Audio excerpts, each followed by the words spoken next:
Welcome to my podcast. Today's dream, tomorrow's reality. My name is Vicki Poole. I'm a master transformational coach and hypnotist specializing in habit change. And this podcast is sponsored by the Enlightened Peach. And this podcast is all about embracing our mosaic life. Well, now some of you may ask, what is a mosaic life anyway? Well, it is recognizing that all the pieces of our life, the good, the bad, the indifferent, have all come together to make us who we are. Change any one little tiny thing, and we are different. With that in mind, I invite you to embrace your perceived imperfections and celebrate who you are. This podcast is unedited and raw, just like life.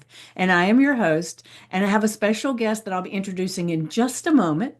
But before I do, I would love to ask you to do me a solid, and that is leave a comment. Like, subscribe, share. I really want to be able to support my guest at a greater level. And the way I do that is by having you help me promote this. So please like, subscribe, share, leave a comment. So now let's get started. Now, I've already jacked myself up with this last name thing because I've tried it a couple of times and I've screwed it up. So I'm just going to go ahead and go for it. Kristin Gutierrez. Ah, Yes, you well, got it. uh, she is amazing. I can't wait to get to know her a little bit better. But we are, like a lot of guests that I've had, in a circle of people that we know that are similar or we're in different worlds and together. I don't know. That sounds kind of silly. But anyway, we know some of the same people. That's a better way to say it. I am part of Stacy Lauren's tribe. She's one of the people that I say the day I met her has changed my life. She is the reason that I have this podcast right here, and so many other things in my world are truly um, come from having met her and know her. And so Kristen is in that little world as well. And so I'm so excited to have you here. And if you want to, I would love to have you share with everybody just a little bit about you. Don't get crazy because I want to have time to discover some of this with you. So go ahead, tell them who you are.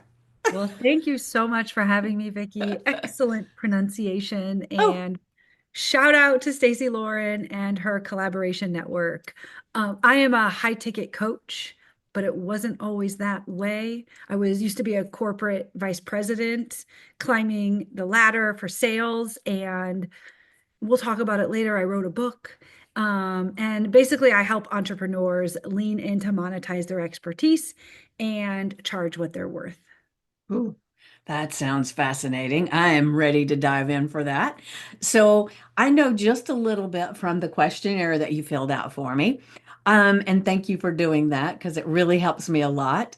The thing that I thought was so cool was as you talked about the corporate job you had and the things that kind of happened with losing that job and all the things that you faced as a woman with children and all the different things that you had going on. So if you don't mind, share a little bit about that part of your story, but maybe let's back up a little bit. So what did you do before you started your corporate job?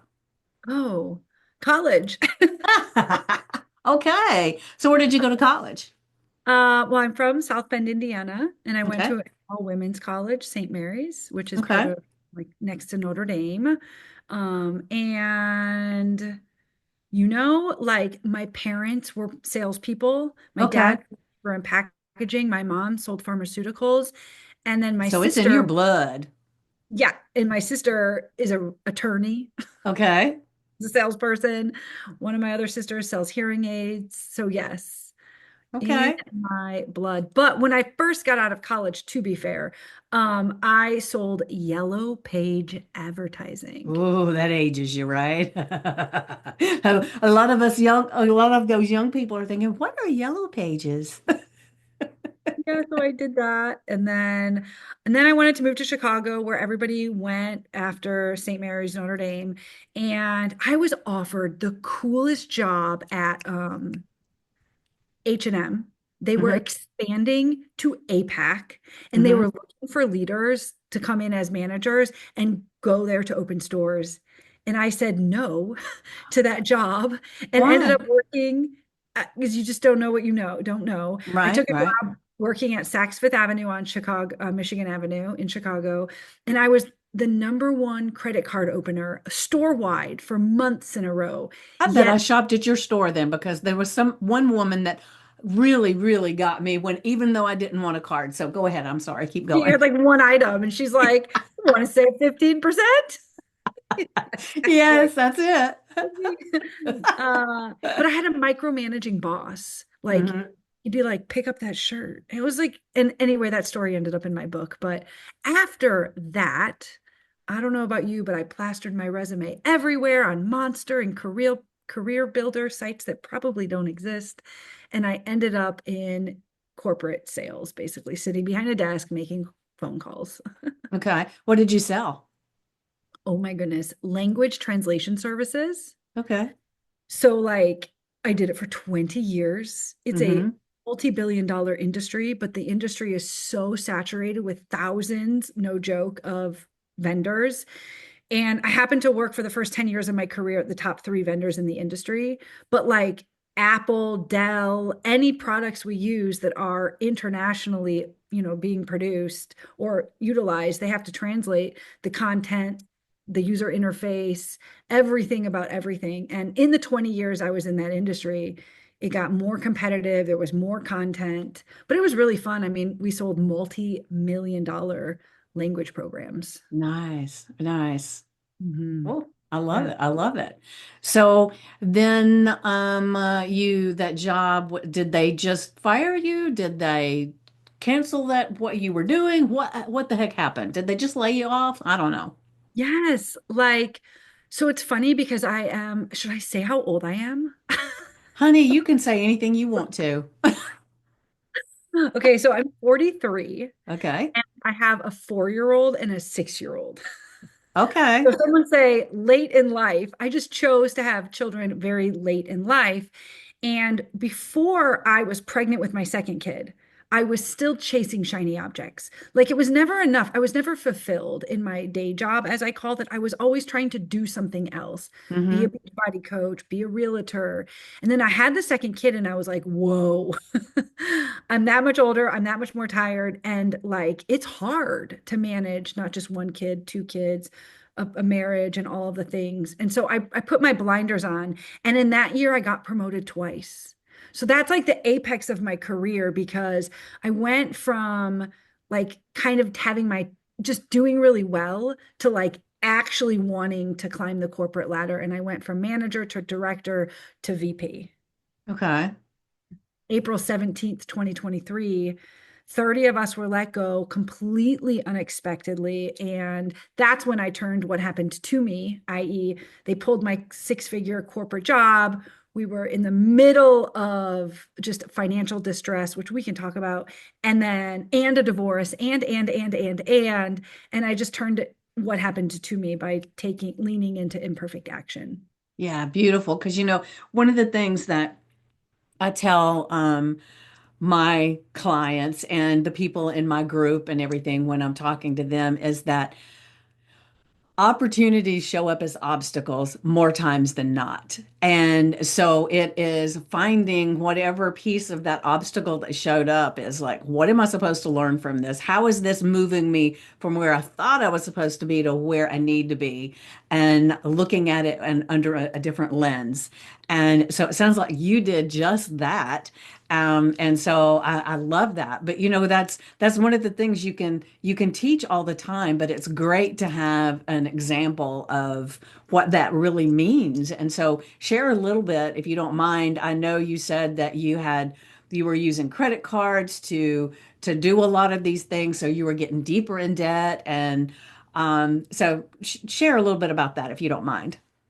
Yes. So I don't know if anyone listening has ever invested in a rental property outside of their immediate zip code.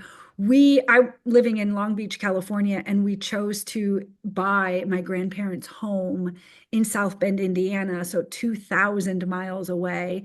And while the home was original at best, decided without anyone suggesting we should do a total full gut model rehab. In fact, we took a 3 bedroom, 1.5 bath home and turned it into 5 bedrooms, 4 full baths. Oh, that's not a remodel, that's a redo. And somebody saying not smart, but I decided with the support of my then husband, it was like totally above board that we would do this without cash in the bank. And the exit strategy, as you will, was to do a cash out refi with my W-2 because we knew as it did. I mean, I recently sold the home. We knew it would appraise and that we knew the numbers would work. Right. But unfortunately, on April 17th of 2023, we were walls wide open. And I don't know if this has ever happened to you. It 100% had not happened to me.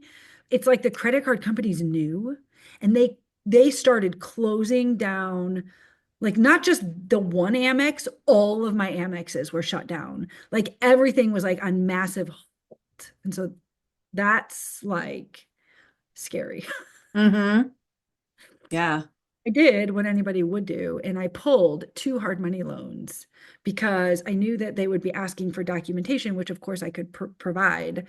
And so that is ultimately how I covered my sins. But the financial stress of having several thousands of dollars, like multi 5 figure thousands of dollars owed every month for these Holy hard shit. money loans. Yeah. And it's really interesting because I've actually come to peace with needing to sell the house and all of the things. And there's so many beautiful things that have happened. But I mean, it it served its purpose, but it was my grandparents' home. We were Airbnb-ing it for Notre Dame and St. Mary's events and football games and all the things. And I had the business then for 1 full year, and it was so fun. And then Okay. they took it to the national championship. And although they didn't win, it's like, I mean, that's a university where there's just constantly money flowing in. And but it served its purpose by me being able to sell it. Yeah. So you made the decision to sell it because you needed to cash out for other things, or you just decided that it wasn't what you wanted anymore? No, the hard money loans and the divorce finalizing and Mm. California, I So you had mean, to liquidate. super small house, but a California sized mortgage. Like there's just like the left side wasn't equaling the right. And I was hustling. Like I always tell people, I can outwork anybody behind a computer. Like I'm the girl who says yes and figures it out. That's the title of my second book coming out. Like I can outwork you, but is it the right thing to do to be an entrepreneur who's constantly hustling, hustling, hustling, burning the candles at both ends? You've got young kids, you're so tired. So I was making every month what I needed to make to survive, but it was exhausting. Yeah, yeah. And that's no way to live. No way to live at all. And that's it's interesting because I've shared this story before. I had an uncle who passed away and he was a millionaire, multimillionaire, I have no idea. But he was my mentor because he had this huge business and he had such a a way about him that I wanted to learn from him, right? But one of the things that I think I had as a limiting belief about prosperity was because he was married to this business.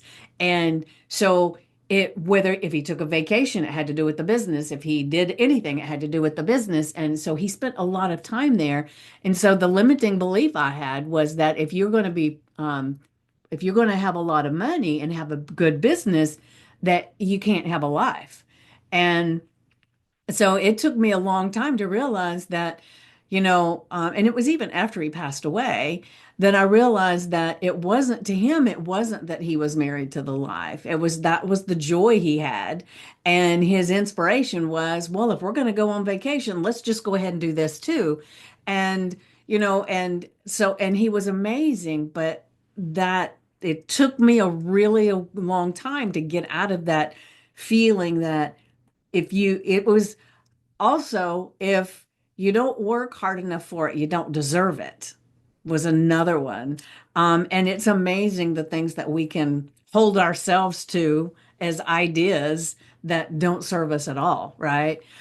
So how did you get to this place where you were figuring this out and how you wanted to you write your book and not have a job that is, a job?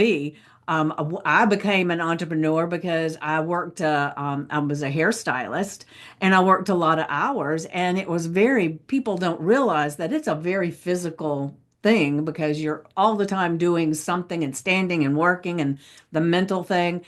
And so when I first became an entrepreneur and people were telling me the things that I had to do to make it, I thought, why would I do that when I'm looking for more freedom and not more things to hold me to a certain way of life, right?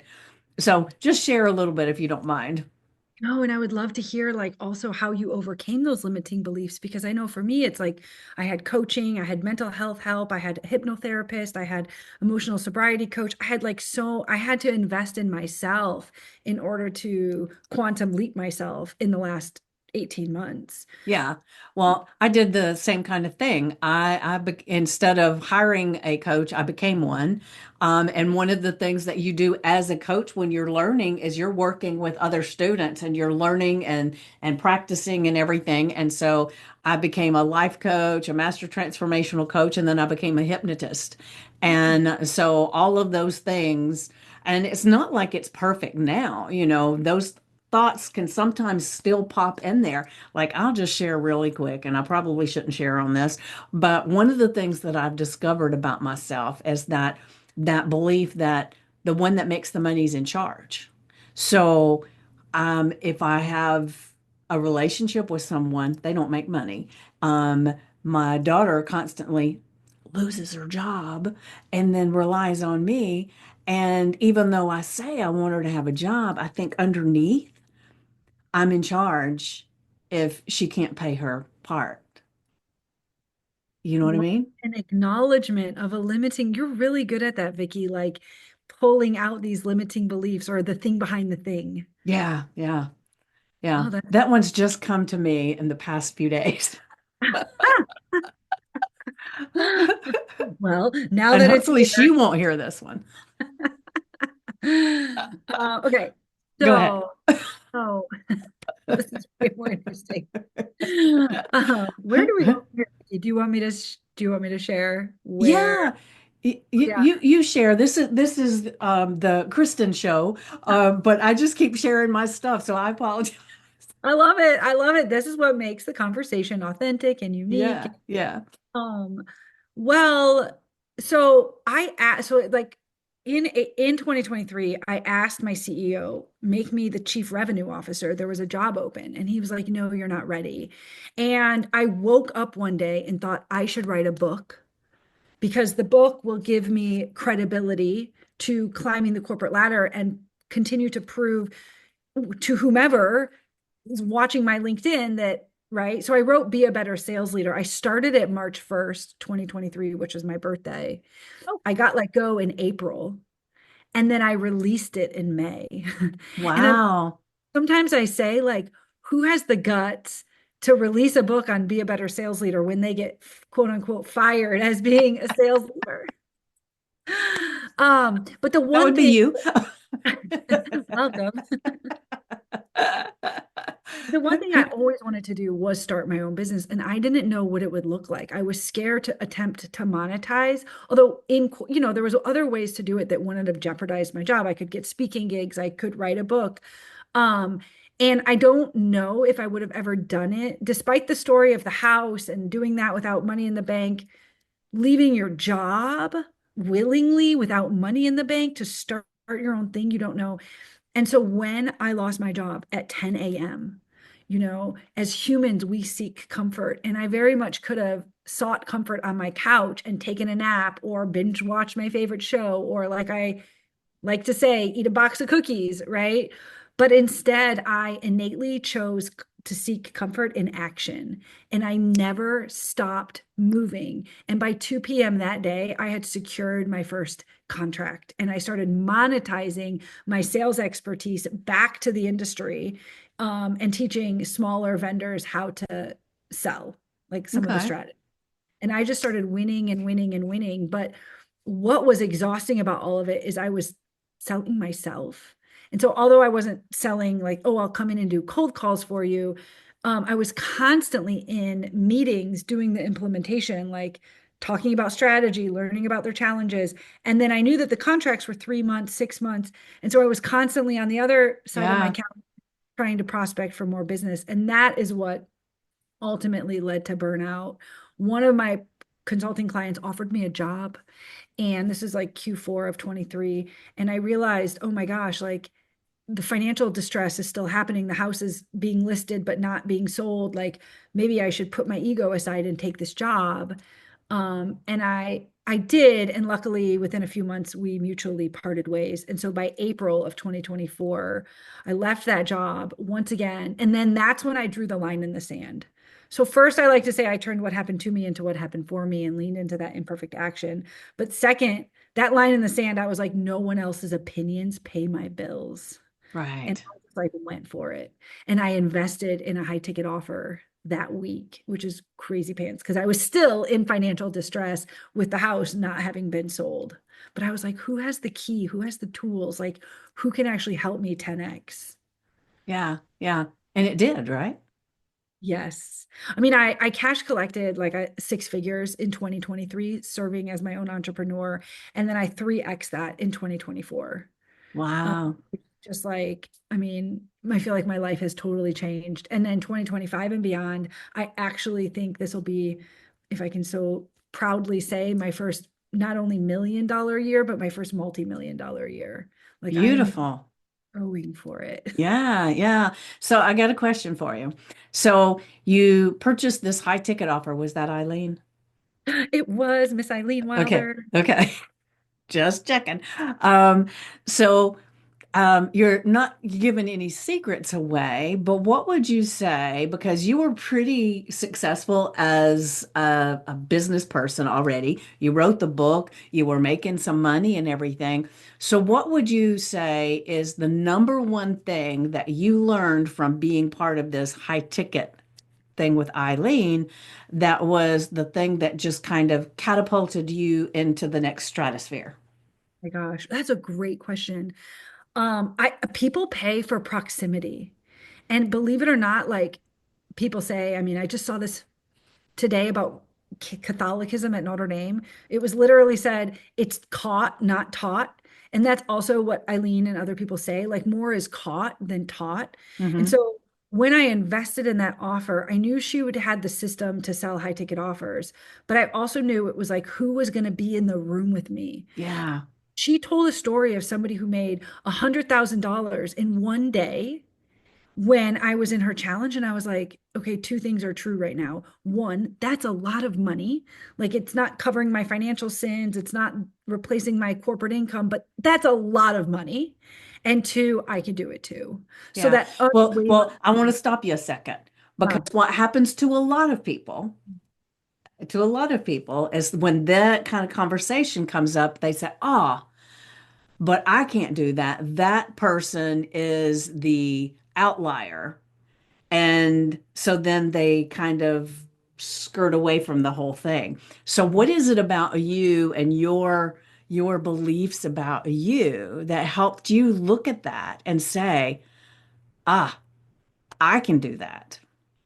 isn't that You fascinating? understand the difference I'm saying here?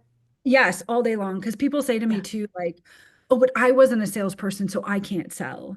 And then I've learned to reframe, actually even purpose my book to serve entrepreneurs because it's same, right? And most entrepreneurs aren't salespeople, corporate 20-year corporate sales veterans, but 100% the limiting beliefs we have around that. I don't. I would be interested in what your perspective is because for me, the line in the sand was so deep. Like this was like fight or flight, and I was so sick of that, right? Yeah. That I just said I can do this So your too. why was big enough The that why, whether it was true for everybody else or not, meant it still had to be true for you. yeah. And then, and so I don't like that because the decision, I walked across the street to my son's daycare, preschool across the street. And I remember thinking, no, our divorce had just been finalized. We're still living together. The house in Indiana is not sold. So financial crisis, right? And I'm like, but I can't not invest in this offer because by then I had been showing up to her 5-day challenge with my camera on, raising my hand, doing takeaways, asking questions, and getting real-time feedback and typing on my computer like a crazy person, just absorbing everything I could. And so it's so funny to me because yeah, the why that makes you cry, the line in my sand, the sand, and I was just like, so I just put it on a credit card. I mean, it is wild to Hmm. me, right? Yeah. Um, within the, so within, that was end of April, within 6 weeks, then I had done $125,000 in sales. Wow, nice, nice. Yeah, Because yeah. I never, because A, it was the belief, and then Hmm. B, it's imperfect action. And one of my super strengths, one of my like superhero strengths is how do you snowball massive imperfect action. So to trick your brain into releasing dopamine, not just when you accomplish the goal, but actually when you get started. So I have like a 4-step framework that I developed, but that's it. I never stopped moving. And I knew that if I did it enough and I put in enough reps, I wouldn't be death by implementation anymore. And I wouldn't be like dying through prospecting. And sure enough, now I work Yeah. like 4 hours a day. Yeah, and there's I can't remember if it's Jim Rohn or Zig Ziglar. I think it might be Zig Ziglar, but he talks about the priming the pump. So you've heard that story, right? So just for those that maybe have not heard it, he says that, it's like chopping the wood before winter comes. You don't wait till winter comes, you chop the wood and you do the work to make sure that it's a flow, right? And so when you're priming the pump, you have to like for those that don't know, a pump you would be for water and you would just really jack it with your hand. You'd pump it up and down to get the water to flow out. And then the thing is if you stop because it feels like it's hard or it feels like, gosh, it's not working, then all of a sudden the water goes all the way down to the bottom and you have to work twice as hard to get it back up. And so that's one of the things that I'm reminding myself a lot of times of is because it's like sometimes as an entrepreneur, you can feel that the momentum's building, it's building, it's building, it's building, and it's coming. But sometimes it feels like it's just right over the next ridge, it's not right here in front of you, even though it actually is. Um, but a lot of times it is so easy if you don't know what your why is, or if the why is not big enough to say, well, this is too hard. I'm just going to go find another job, 9 to 5. And I will say I had someone, which was actually a coach, for me a while back that told me because at that time I wasn't making enough money with my entrepreneurial journey, right? And she said, well, I think you just need to go get another job. I said, what? I said, that sounds counterintuitive. I'm still doing the salon stuff and then I've got this. So where am I supposed to put this job in? And if I can get one client online, I would have to work how long to make that same amount at that job? I said, that doesn't make any sense to me. And it was very eye-opening realizing that not everybody's giving you the perfect advice, you know? Um, and you have to have your own discernment about that, right? So for me, it was like, no, I'm just going to work a little bit harder on this. The thing is that what I want to know about your journey is you had said you worked 24/7 basically, trying to get everything going, right? So you've been in Eileen's thing and you really, really over excelled, it sounds like. And so that amazing, amazing. But are you in a place in your life right now where you feel like you take the time for yourself, you take the time for your family, and do you do all those things that you kind of wanted to do, but you were just working so hard you didn't take the time? Isn't that so good, Vicky? Like calling that out because we say we're going to do one thing and then what do we do? The total opposite. So, in fact, I'll never forget 2023, that counterintuitive feeling of, quote, getting another job. Like, I just thought I needed to do that for my family, or like, what was it? I just wanted to make sure, I mean, it was all in my head, but nonetheless, I felt like I gave it all away. And then it was the holidays. And I remember I quote unquote had no PTO and now I'm stuck working. And then there's a conference, an entrepreneur conference I wanted to go to, and I couldn't go to it. And so 2023 was a very opening year for me to be like, when I'm my own entrepreneur again now, I will do it right. And as Hmm. scary financially as 2024 has been or was, 100% like took 2 full weeks off for Christmas with my children for their break, Nice. Yeah. out Yeah. working. August is when so April is when I became an entrepreneur again, 2.0 version. June is when I started making money. And then August is when I scaled back my work week to 20 hours because I realized even though my calendar was generically blocked, I would constantly make exceptions. Oh, yeah, I'm so I'll used squeeze you in. to, oh, yeah, like no big deal. 8 a.m., 7 a.m., whatever, right? I still do it, but I entered in what I call my rest and restore season. Hmm. And one thing we teach is how to use your imagination to even make more money. And Right. one thing I challenge my clients with is going on a walk every day, or what used to be for me, tinkering in my garden, actually getting away from your desk and going. And Yeah. then now when I have my children every other week, I pick like I am 11 to 2. I'm 11 to 2 every day. I don't even know if that's 4 hours. 11 to 2, and then I go get them and I do all the things. I mean, I have mom guilt for not volunteering at school yet, but a lot of the other things I am doing because I think what happened, quote, to me in 2023 with being an entrepreneur and then burning the candle at both ends, I was like, whoa, like, Yeah. how, I don't want to wait.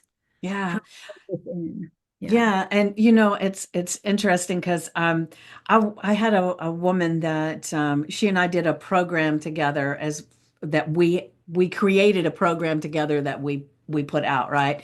And I did the mindset stuff and everything, but she was a oh God, why it just went right out of my head. She's not an actor. Improv. She's an improv. She teaches improv and does all this stuff, right? And so it was like we wanted to put some fun into all this activity that we were doing the mindset work. It was amazing. But the thing that was so cool and that I learned from her, more than one thing, but the one thing was she had a boundary on her time like you would not believe. So if I message her, because since I still have a day job, and I'm doing all of this, I'm doing this stuff late in the evening a lot of times, and her cutoff was like 5 p.m. It's like if you reach out to me after 5 p.m., I will answer the next day. And it was like, what? That just feels foreign. I don't get that.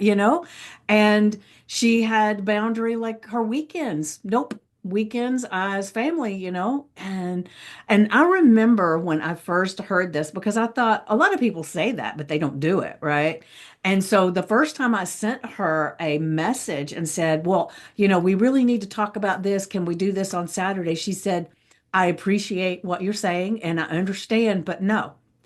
And it was like, no excuses, no, no, but I got to do this. I just loved it. And I even told her, I said, I am in awe and I want to be you when I grow up. Now, she was a hell of a lot younger than me. But the thing is that until I saw her demonstrating that, it sounded like a pie in the sky kind of thing.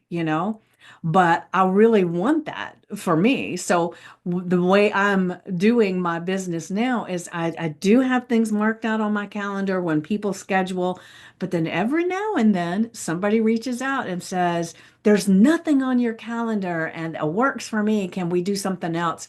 And I still will say, well, let me see what I can do, and I'll try to put them in, right? So still have not gotten that place where I say, no, you know? Think of all, I mean, give yourself grace. I know you do, but it's interesting because I'm listening like 100%. What you're reminding me of one of my favorite managers, mentors in corporate, Allison McDougall. But for one of the things you say is you never owe anyone an explanation. And so I don't know if Right. it's a female thing or just like a learning thing, but clearly this colleague of yours, she knew that boundary and gave no Yeah. explanation. Yeah. Then the rest of us, we make all of these excuses. The thing I'm realizing right now, because now I also say I'm in my receiving era where I don't, corporate sales, man, like you chase. I can Yeah. chase eyes, I can chase kids, I can chase clients, prospects. Like you naturally, this is the thing you're doing. But I wanted to start attracting and start receiving, and it's working so beautifully. So as I look at my boundaries around time, I Hmm. also am like, there's a season. Just because I might say, well, this season, I'm actually trying to sever 100% ties from my ex-husband, making sure I can now afford to purchase my own California home because this is where we live now. So, like, what does this season require? And so I create, well, not create, but like I'm saying a new saying right now, which is short-term pain for long-term. Long-term gain. Yes. I created a 2025 goal Hmm. that is different than my bigger goal, but it feels very attainable, that is motivating me to shave some expenses, work an extra hour longer, and make a few modifications. So that's all, like, Yeah. grace. Yeah. Yeah. Well, thank you for that. Thank you. I do remind myself a lot of times, and I am getting better about the no excuses because I used to always feel like I had to have this reason for why I was saying no. And so once I worked with Laura, it was like, maybe I don't need a reason. I just say no. And so I am practicing that, but it's a long held habit. And so habits sometimes are hard to break. So I'll catch myself in the middle of trying to give it a reason and it's like, bring it back in. For everything, for interactions with our Yeah. family, our siblings, our significant others, like Our colleagues, kids. Yeah. The kids are the big one. Yeah. Yeah. Yeah. especially if they're still in the but why mom phase. Yeah. Mhm. Well, mine are older than that, but you still get the but why mom thing. They It never never go. ends. Yeah. Well, this is So, fun. as you were just talking about all these different things, sorry, I've got a hair on my face. These things that you're doing, and you've got a new book coming out. Um, and I can't remember exactly what you just said a few moments ago that had me thinking I wanted to ask this question, but I wanted to wait till you finished, and I should have interrupted you. Um, but what is one thing that you could tell everyone that maybe they're in a place where they don't have a credit card that they can throw this high ticket thing on. And so and I do love that you said you went to the free workshops and you did all that, but you played full out in those. And you probably learned some things that probably helped the finances a little bit too along the way.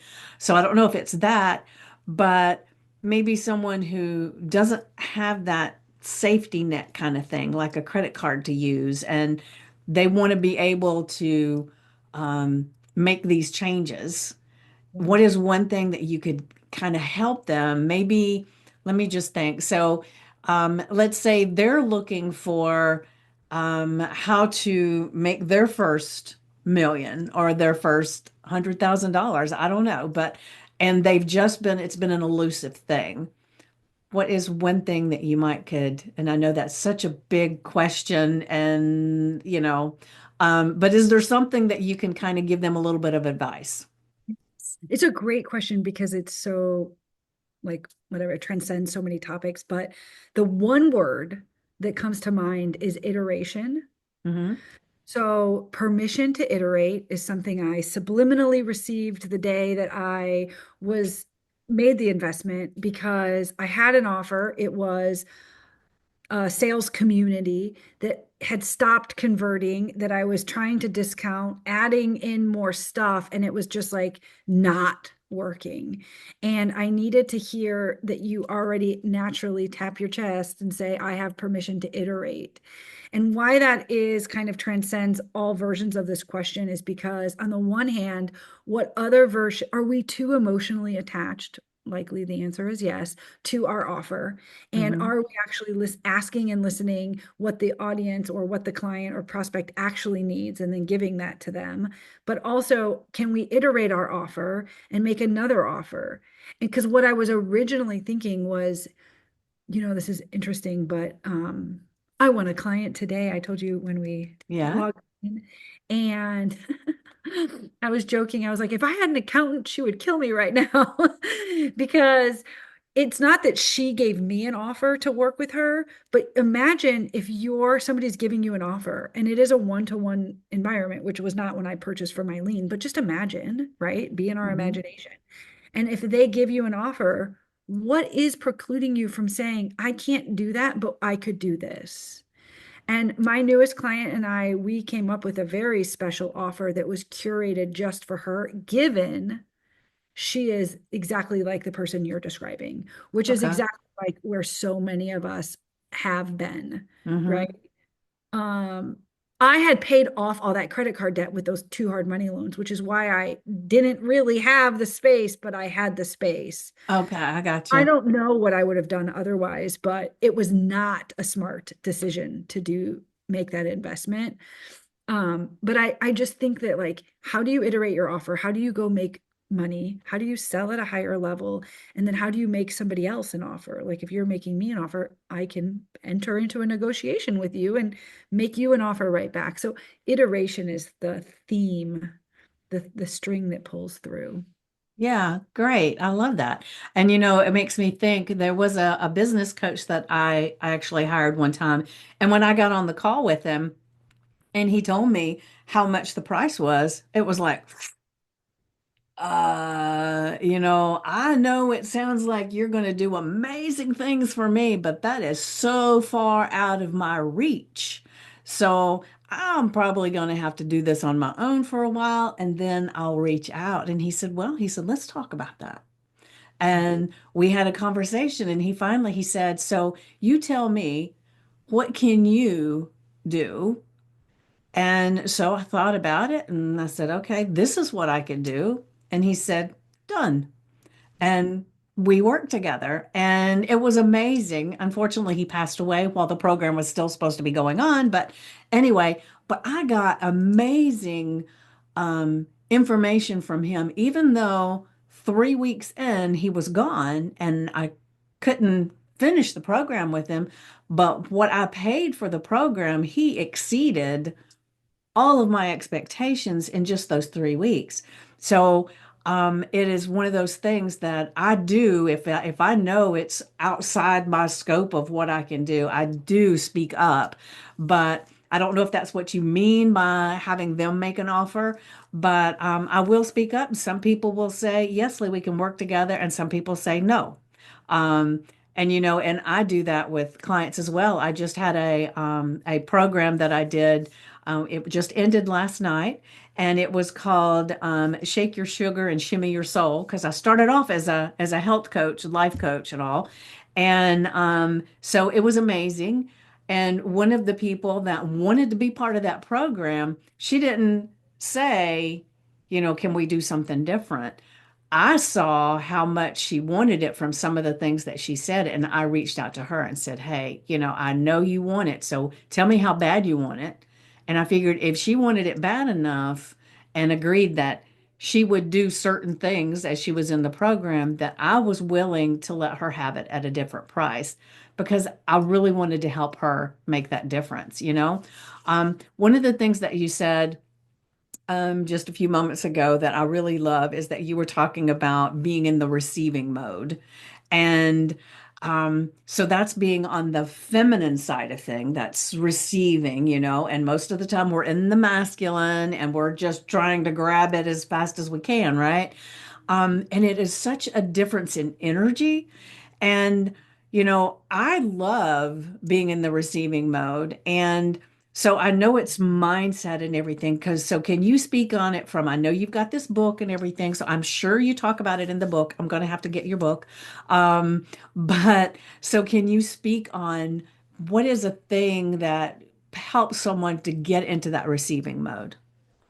And no, yeah. So Be a Better Sales Leader is out. Everybody should grab a copy because it's so funny. People would message me like, this isn't about sales, or it's like, it's so much other goodness.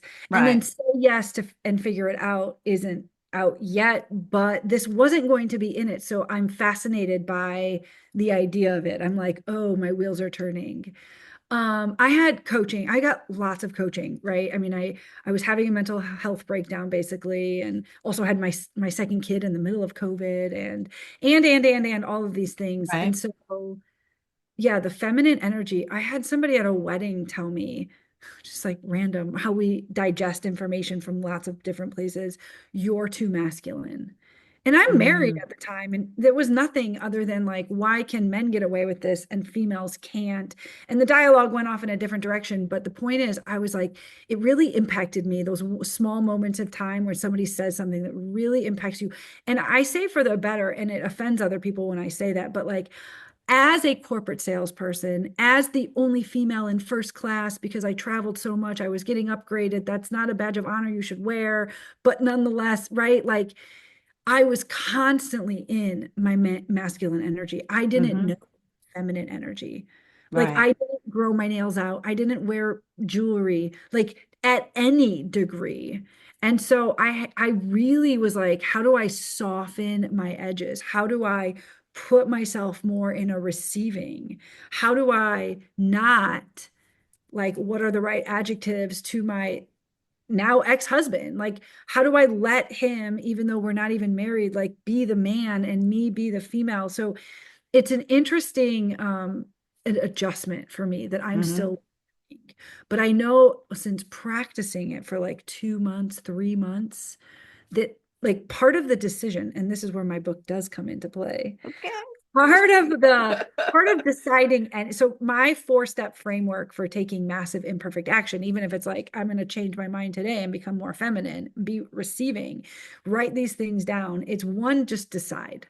So first Right. our brain has to make a commitment that I'm going to decide to be more feminine. And then the second step, without having a blueprint, is simply to take one step. And I know it's funny, you're talking about receiving energy, which is not getting your nails done and starting to wear jewelry, but it all adds up. And so Mm-hmm. it's okay for me to have it one path to feminine is like receiving energy, and for you to have another, because after you take one little step, the third step is to lean in. And that's like maybe leaning into a community like Stacy's to share. Maybe it's asking for help. Maybe it's the fourth step, which is then to celebrate. So it's decide, take a step, lean in, and celebrate. And the point is that you celebrate every single little tiny milestone. You celebrate that, oh my gosh, you've gotten a manicure every 3 weeks for whatever, 2, 3 months. And I know that that quote sounds ridiculous as it relates to receiving energy, but it becomes part of the aura that you put out. Yeah, Whether I the don't think it sounds ridiculous at all. okay, that's so funny because to me, my narrative, it still is like, No, no, no. And I will share. Sue and I have an amazing program called Mining Your Acres of Diamonds, and I don't know if you heard about it in Stacy's stuff, but the thing about it is, if you, and I'm sure you've heard the book, Acres of Diamonds, right? And so it's based kind of on that. And it's finding the diamonds under your feet, instead of looking for it everywhere else, right? Which is what we typically do. But one of the things that I think is so cool about doing this with Sue is that, used to I felt like I had to do everything by myself because I wanted to be in charge, right? Remember, I've got this charge thing, and I think that comes from I was divorced many years ago. My children's father passed away. Let's see, my daughter is 30, so 27, no, 23 years ago. And so I've been in charge of everything, right?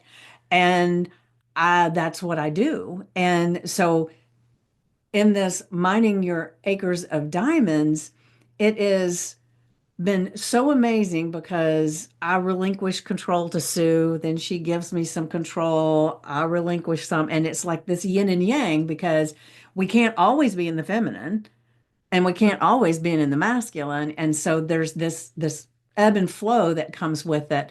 And I really quick while I'm thinking about it, one of the name of your second book, one of the things that I did in my group just probably last week was I told them we were going to celebrate having a yes life. And so for the day, every one of them was supposed to be saying yes to any opportunities that came up. And they were supposed to journal about it and see how different it felt being open to whatever it was so that more things came. And so is that kind of a little bit of the premise of this book? Because that title sounded a little bit in that way. So share a little bit about that if you don't mind. But I absolutely just want to acknowledge like your parallel situation, description, this program you have, and like the real, like the receiving energy and just, yeah, how it can't be one or the other all of the time. But being a female in masculine energy 100% of the time just Yeah. creates so much cortisol and stress and Yeah. It's hard on your mental. body and your mind. But you bring up, you do have to be both, right? And I Yeah. love it. The partnerships we have or that we choose, even with business colleagues, like Hmm. why that works. But the premise of the book, Say Yes and Figure It Out, is meant to be the perfect framework for taking massive imperfect action. So Okay. it really is, I like to say, Mel Robbins' 5 second rule meets Marie Forleo's Everything is Figure Outable. And Okay. it's interesting to name those as like book cousins or to like root it in that, because even if you've never heard of Mel Robbins, her Let Them theory is so good. You can Google Marie Forleo, you can Google those books, and also you can hear in the titles almost like it's about getting out of your own way. It's about Yeah. overcoming this imposter syndrome. And it's ironic to me because these are the things I first started to monetize when I was unconsciously iterating my offer in 2023. I was like, okay, I've got sales, but like, how can I speak on big stages and what can I keynote on and what's all this other stuff?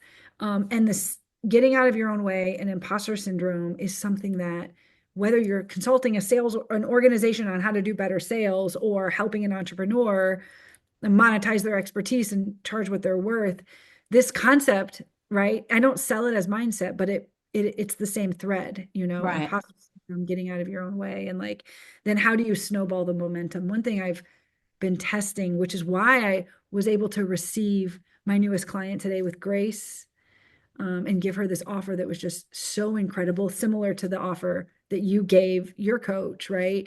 Was because I'm like, she will get into momentum faster when she knows she has somebody in her back corner giving her the exact breadcrumbs to follow the step-by-step instructions. And for me, it secures my first win of 2025 and will create a blueprint in my head to say, oh, you're winning. Yeah. So like, how do you hedge your bets and how do you stay into momentum? But that's the overall theme of the book. Okay, cool. So, if I'm understanding you correctly, it's not so much like I was saying with my group that live a yes life and just say yes to the opportunities, but it's more of saying yes to life and the opportunities without being bound or held to what your expectations are. Yeah, because I appreciate your challenge, and 100% we should all, like, everybody listening, raise your hand, wave at us from your car and say, I will say yes to the next opportunity that comes and I will document it and I will tell Vicky about it. Like, I love that. But the reality, as you know, is we also have to say no. And so there Yes. was going to be a whole chapter. Like, so it's not just simply about say yes. Right. Um, one of my mentors, she gave me Gabrielle Bochet. I'll give her a shout out. She owns the Purpose Company. And she gave me like the indicators of this title because she was like, you're the girl who says yes and figures it out. And I was like, whoa, what? Because they were in my life in 2023 when I was really trying to monetize my expertise. And they would tell me what to do. And I said yes. And I figured it out. Tell me what to do, say yes, and figure it out. And so that's where that concept came from. Yeah. Okay. I understand it a lot better now because I will say, working with Stacy, one of the things that she said early on that she loved about me is that we would get on our call and she'd say, well, you need to do this, this, and this, and this. I would get off the call. I would do this, this, and this. And I would send her the message, okay, I got that done. Because to me, it was like, if I put it to the side and waited till later, I would procrastinate a lot. And it was like taking action, even if I felt like I didn't know what the hell I was doing and I don't know where this is going to go, but I'll do it. And so I think that's one of the reasons why I've made a great bit of movement in working with Stacy was because I did do when she'd tell me it, okay, I'll do it. And then one of the things that she laughs about is that I have this propensity when I get on a Zoom call with a whole bunch of people, and whether it's Stacy or anybody else, and they say, well, does anybody have anything to share? Now, if it's a group that I'm not familiar with, I'll pause for a minute to see, is anybody going to say anything? Nope. Okay, it's me. And so she always says, well, I know, Vicky, you want to go first, right? And I say yes, but I'm going to share with you why I want to go first. And that may be something that's in your book. I don't know. But you know how we compare ourselves to people, right?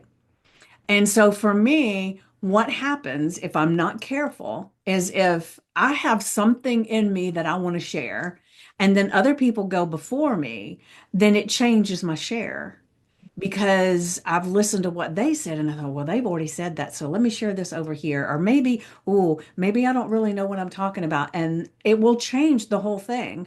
And so I want to make sure, like, the reason I have my podcast is because I filtered my voice my whole life. And I was looking for a way to just speak, be me, right? And so that's why I raised my hand first because I want to say what I've got to say without these filters that I would put on it after I hear other people talk. And I know that probably sounds silly, but for me, and I have to pull myself back to not do that when I'm in a group where I think, after a while, I think people think I'm just a bitch, because I'm constantly me. I want to speak first. No, I did the same thing in a call 2 weeks ago Uh-huh. where they were asking us to share, and I wanted to share my wins. And this is the group who would celebrate my wins. And for some reason, I didn't share, and I couldn't figure out why at the end of the meeting I didn't share. And you're bringing to light something so interesting that I had never put my hand on, which is we filter everything through what other people say. And Hmm.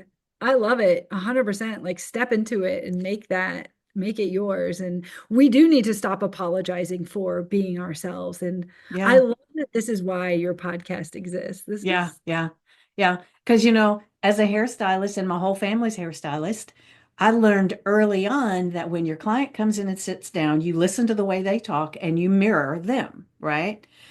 You great. have the conversation. They teach you to do that when you're dating and stuff too. So you're mirroring and you're doing all this stuff. And in Well, then you're sales. not being you. And after a while, I was so good at it. And I'm still good at it, especially a new client because I want to make sure they're comfortable and they're happy, right? So if somebody's Republican and I was Democrat, I certainly wouldn't be talking about that. So, so the thing is that it filtered into everything, not just my job. So in my relationships, it was like, oh, whatever you want to do, baby, whatever, whatever, whatever, whatever. And I didn't stick up for myself. I just adopted whatever they wanted to do. And I didn't speak up for myself or anything. And if I did, it usually ended with an argument. And then I would think, well, why did I do that? Nothing was resolved, but everybody's upset. So I learned to just keep my mouth shut, right? To swallow it down. And so when I finally got to a place where it's like, I've got to be able to speak. I've got to be able to give my ideas and share without feeling like I have to suppress them. And so it's like, for whatever reason, my thought was, well, let me do a podcast because I wasn't even thinking about doing interviews at the time. I was just going to talk. And I thought, I'm just talking to myself. I don't have a clue what people think about it or anything like it, and that's okay. And so that's how it started. And it was so freeing to realize that I can just say anything. And if people don't like it, they don't have to listen again. And over time, I would see people posting things in Facebook, and I would think, oh, they've got an amazing story. I want to talk to them. And then my podcast just became me sharing people's stories because my story is in every one of them, Mhm. you Yeah, know? it is 100%. It's Yeah. here. So I guess to wrap this up, I mean, it's not my show, but to wrap this up, I created something called the toothpaste theory, Okay. which you're gonna love, Hmm. because when I finally moved out of the home we were sharing, and now I live here, and my kids, I have them every other week. All of a sudden, we went from having one toothpaste to three toothpastes. And why is because in my marriage, I constantly gave him, and this isn't feminine versus masculine, this is just me doing exactly what you were saying. And oh, I don't care. Oh, whatever you want. So, Yeah. like, Yeah. I want a specific kind of toothpaste. And although he doesn't live here, I chuckle to myself one day because two kids, one adult, three toothpastes. And the reason is because while the 6-year-old and 4-year-old, one could argue, could share the same toothpaste, I just let them. Like, let them have the toothpaste of their choice if it's available. Let them have their opinion versus different than mine. And it really was like an aha moment, epiphany. Like all those years, suffered internally, not because somebody else asked me to. Oh, you're going to Yeah. use my Yeah. toothpaste or else, but Yeah. because I chose to suffer. I And know. so, yeah, there's It's like a our badge of honor or something. I don't know, but I did the same thing. It's bizarre. It really is. But I love that. That's not my life now. I do what I want, and I will stand up for myself and voice my opinion. There are times that if it doesn't really matter, it's then it's like, okay, we'll go with what you want to do. I don't care. But if I have that little inkling inside of, ooh, I would really like to do this other thing, but I'll go along with you, then I pull back and I say, wait a minute, reevaluate this and stand up for yourself. So yeah, so I have loved, loved, loved this conversation so much. I would love to have another conversation with you and get to know you a little bit better. So, but I want to tell everybody that I'm going to, when this is published, you just look in the description and there'll be the links to the books and then one of the things that's beautiful about the podcast too is that when the second book actually hits the publisher, you can reach out to me and then I can add it into the description of this podcast. So when you're watching this or listening to this, it may already be there. So thank you, thank you, thank you for watching, listening, and remember to like, subscribe, and share. And because Kristin deserves to have her information out there even more than it is today.